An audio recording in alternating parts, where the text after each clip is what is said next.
Hey gang, it's your buddy Platt back with another Value Spirit video. Today we're going to switch gears a little bit and head to the world of tequila down south of Mexico. The particular tequila we're going to talk about is Cazadores Blanco Tequila. The price on this was $18.99 for the bottle. Quick little background on Cazadores.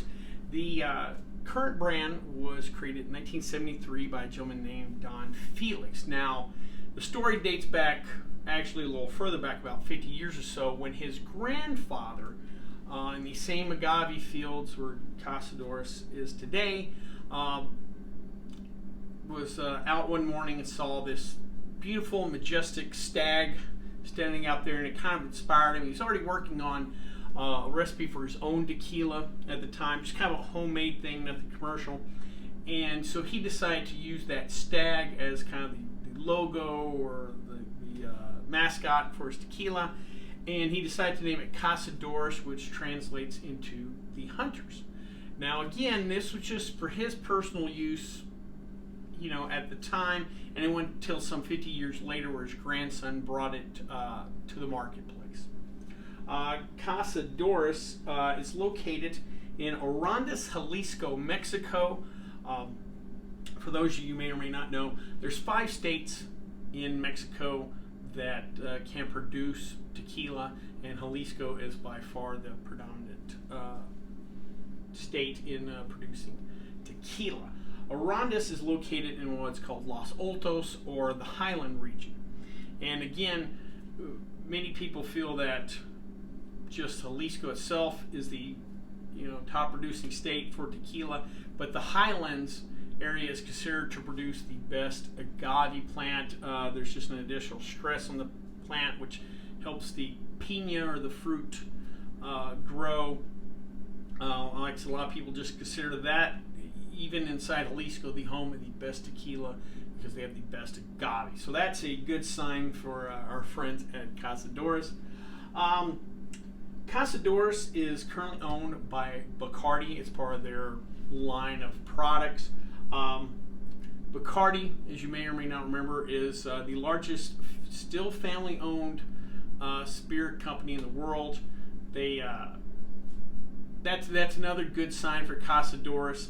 I find, not just in the spirit business, but just in business in general, if you still have the family, the original family that the product's named after, still in the business, still owning it, there's a certain sense of pride, a certain sense of care that happens that you just don't see in other kind of generic conglomerates.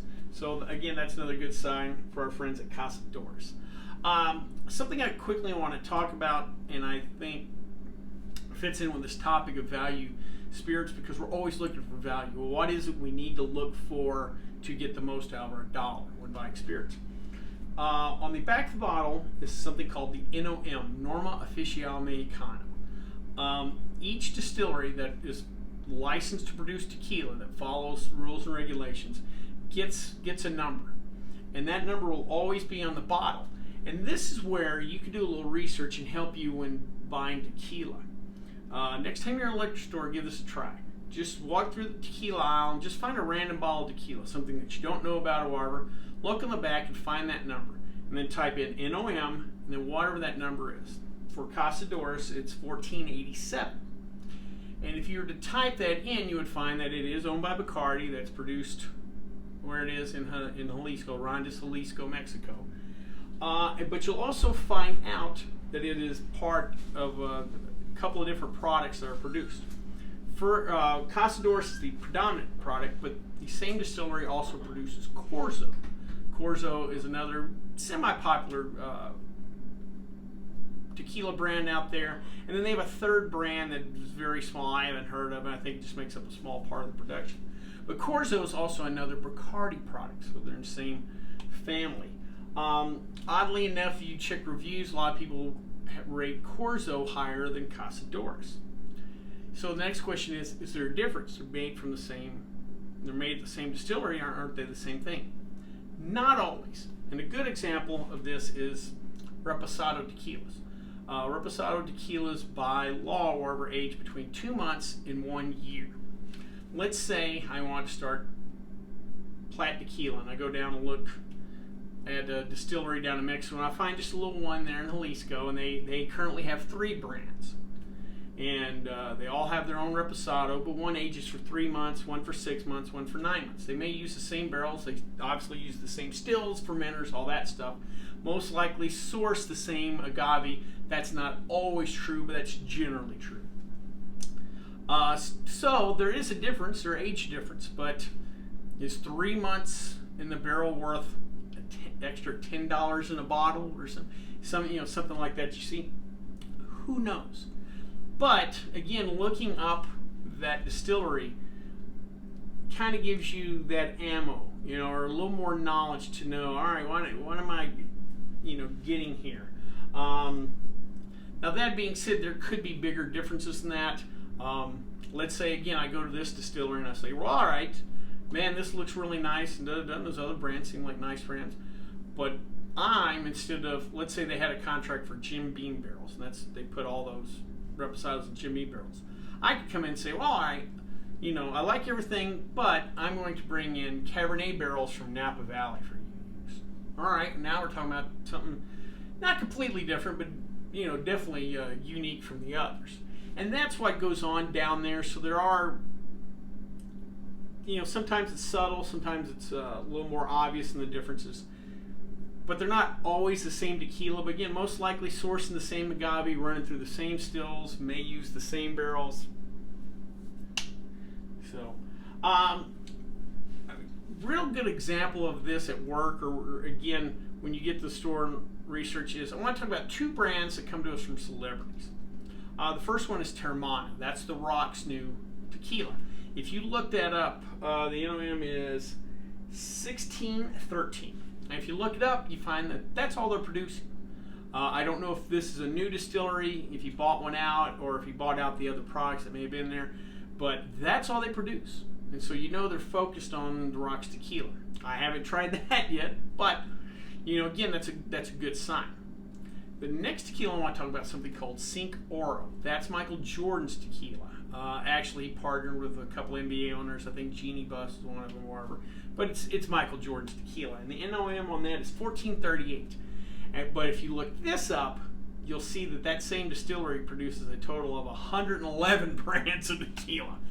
Now, again, I can tell you for sure the bottle of Cinco Oro is fancier than a lot of other bottles. This, that, and the other. More money definitely has gone into the bottle.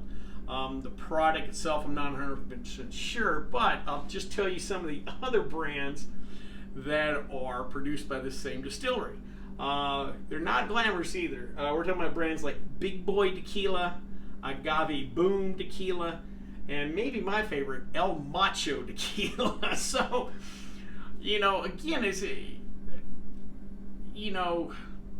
I saying that Cinco Oro is not worth the price? Not necessarily. But again, now we, the consumer, are have a little more information to work with, and that's what I want to entrust.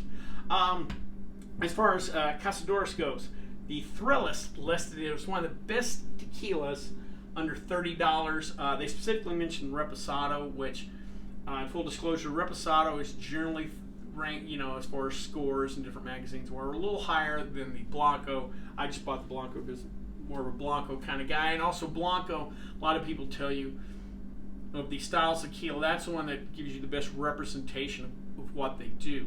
Once you start aging stuff, the wood can kind of take away or add some things that or hide certain things a distiller may or may not do. Vine Pair also listed this as one of the 30 best tequilas for every budget. So with that being said, let's give her a try.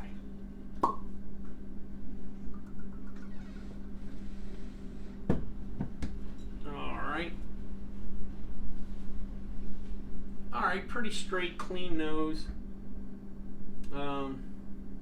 Nothing unique. Let's give her a taste.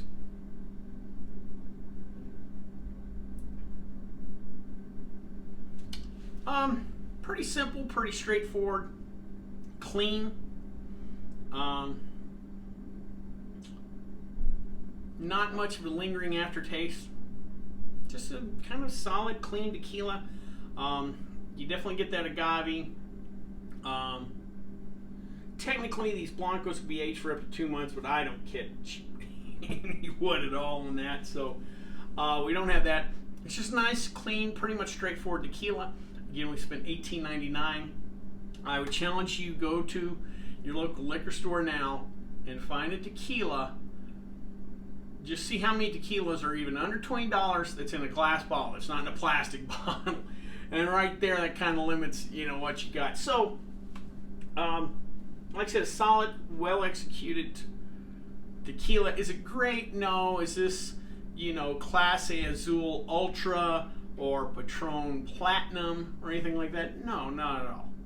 But it's also, those, I think in my bar, the Ultra sells for $300 a shot. This was $18.99 a bottle. So, again, I think we found the value here is the point of this. Well, I hope you liked this video. If you did, please subscribe down below. Also, please like the video because it'll let YouTube know we're putting out good content. If you have any questions, comments, concerns, please leave them in the comment section, or you can always contact me on the Twitter page. Till next time, bottoms up.